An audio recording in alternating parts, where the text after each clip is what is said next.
Dear Makana and Atia, I'm writing this letter to you because I know my health is failing.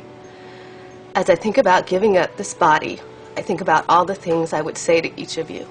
For the past 10 years, I've followed the lives of families who are directly impacted by the autoimmune disease lupus.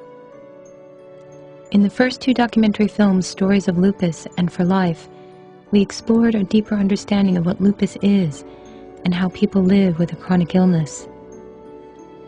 Since the lifespan of those living with lupus is shorter, it was time to investigate in this third film a topic that we prefer to ignore: death.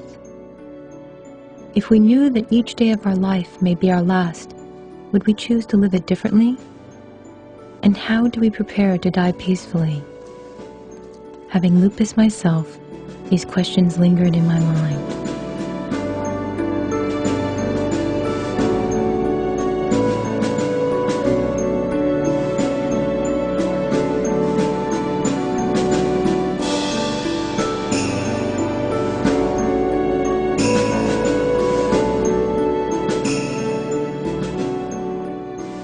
When I coded March before last, the man who was in ICU was a 30-year specialist, and he called my mother and told my mom I had approximately 4 hours to live.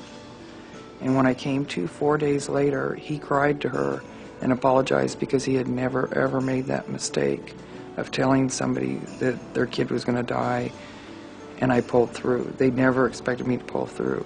I went to my hairdresser, and I was sitting in the chair, and she noticed I was missing patches of hair, you know, little quarter things, and I said, yes, well, I have lupus. She said, oh, yes, I know.